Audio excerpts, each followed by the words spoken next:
Lalu KKA akan membuat perlombaan. Saya juga lihat tadi perlombaan buat nasi goreng. Bukan itu yang saya mau ngomong. Perlombaan mencari jiwa-jiwa.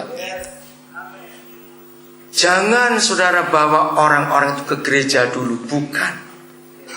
Tapi miliki hati Yesus ini yang punya belas kasihan kepada mereka. Bu Yani dalam 2 hari mendengar saya khotbah, dia punya password. Malam pertama passwordnya jangan pelit, itu Bu Yani catat. Kemarin passwordnya, oh ya, menikah itu bukan beli sepatu, goblok. Yang lupa begitu. Nah, itu. Nah, saya mau tunggu nanti Bu Yani ketemu password apa hari ini, coba lihat nanti. Saudara, jadi on fire itu seperti Yesus. Setiap kali lihat orang banyak, hatinya tergerak oleh belas kasihan. Selesai ibadah ini, Tuhan ingin mencari hati yang mau on fire untuk orang-orang yang belum kenal Yesus. Mulai dari yang terdekat.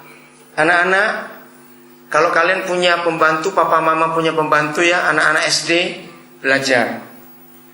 Saudara, ajari anak-anak kita untuk mengasihi para pembantu di rumah.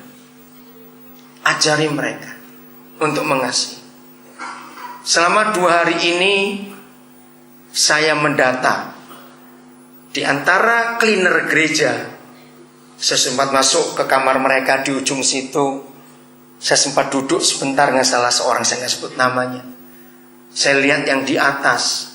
Dengan para cleaner saya beri perhatian 2 hari ini, saya ajak ngomong. Tiap kali mereka ngepel saya lewat, saya bilang terima kasih sudah bersihkan ini. Satpam di luar, saya sudah kenal berapa mereka. Kalau saudara lihat orang pakai nama di dada, itu bukan pajangan untuk dikenal namanya dia itu. Sebut namanya. Jangan begitu, hei, jangan begitu. Awas kamu. Itu nama perlu diperhatikan di dada itu. Saudara naik taksi, lihat dulu namanya, jangan lihat argonya. Ih, mahal sekali, apa sih gitu. Itu pelit betul, lihat argonya dulu. Saya tuh kalau naik taksi, lihat nama sopirnya dulu. Siapa nama sopir? Saya ajak ngomong, saya panggil. Orang tuh dipanggil namanya senang sekali. Di antara berapa cleaner, 4 orang yang belum Kristen. Lo mau sungguh-sungguh. Saudara, ayo ajak. Kalau kita ketemu orang, ada sikap yang rakus untuk kita selamatkan orang itu. Tadi malam karena kami pulang agak terlambat, saya tutup semuanya. Yang dari Kupang saja ngomong sebentar. Saya tanya keluarganya semuanya, berapa lama kamu di Jakarta? On fire artinya melihat orang banyak itu tergeraklah hati Yesus. Enggak tahan melihat orang-orang itu mau diapakan. Jadi anak-anak, ajari anak-anak kita mendoakan pembantu. Sayang, anak kami dari Cirebon gak bisa datang. Kami dapat 2 cucu dari mereka. Cucu pertama namanya Farel, umurnya 3,5 tahun. Saudara, ternyata di kampung itu, di gang kecil itu di Cirebon, Farel ini jadi terkenal di antara tetangga-tetangga. Dia sebenarnya anaknya lucu, cakep lagi. Dia tuh ramah. Nah, minggu yang lalu gempar di kampung itu karena Farel ke tetangga 2 rumah sebelah kiri rumah papa mamanya ada Bu Haji sakit, didoakan saudara. Anak 3,5 tahun. Jadi memang Bu Haji itu baik dengan cucu kami itu. Nah, dia dengar dia cerita, Ibu Haji lagi sakit. Dengan polos, saya doakan ya. Bayangkan anak 3,5 tahun. Waduh, waktu saya dengar cerita itu bangga, saya bilang, ayo kamu kesini. Karena papa lagi, dia suruh ngasih binatang on fire untuk penginjilan. Supaya Farel nanti cerita. Mereka gak bisa datang.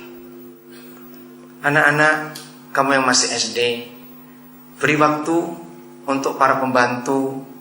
Kalian ajak duduk cerita. Bi atau siapa, anak berapa? Saya punya cucu belum? Cucunya berapa? Kalau pembantu-pembantu mama papa kalian ada yang seumur kalian, keluarkan pakaian sepatu yang sudah kalian gak pakai, kasih, suruh bawa pulang nanti kalau pulang. Ya orang tua, jangan pelit-pelit ajari anak begitu.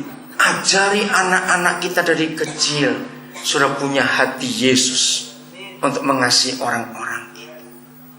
Keluarga-keluarga yang diberkati Tuhan, setiap 3 bulan, setiap 3 bulan, ajari anak-anak kita untuk mengeluarkan semua barang yang mereka sudah nggak pakai. Karena kalau saudara diberkati Tuhan, paling tidak sebulan sekali, sebulan 2 kali pasti beli baru. Nah, yang lama keluarkan daripada numpuk begitu. Maaf ya saudara, jangan tersinggung, tapi saya ngomong, saya masih sering banyak ketemu keluarga-keluarga yang nyimpen baju bayi dari anaknya sampai cucunya masih kepake. Itu keterlaluan itu namanya. Ngapain bikin sesak almari? Kasih orang. Tolong, tiap 3 bulan orang-orang kaya harus periksa almari dan gudangnya. Yang sudah kepake keluarkan. Ajari anak-anak saudara datang ke daerah-daerah kumuh di pinggiran-pinggiran Jakarta atau di tengah kota Jakarta masih daerah kumuh. Suruh anak-anak itu bagi sendiri kepada mereka. Ada hati yang punya kasih. Kalau anak-anak kita aja dari kecil punya hati Yesus, tiap kali lihat orang banyak ada belas kasihan. Maaf kalau saya katakan kalimat ini. Lihat, setiap kali saudara baca yang dibuat Yesus, ada orang banyak berbondong-bondong, ada orang banyak berbondong-bondong, ada orang banyak berbondong-bondong ikut. Maaf ya, saya cuma ngomong. Bayangkan kalau Tuhan Yesus hobinya kayak pendeta zaman sekarang, berapa gede gerejanya. Betul tidak? Semua akan jadi anggota gerejanya. Tapi tidak. Kamu pergi. Jadi berkat lagi. Layani aku dan layani orang-orang itu. Jadi lagi sekali gereja Tuhan, melayani Tuhan itu bukan aktif di gereja.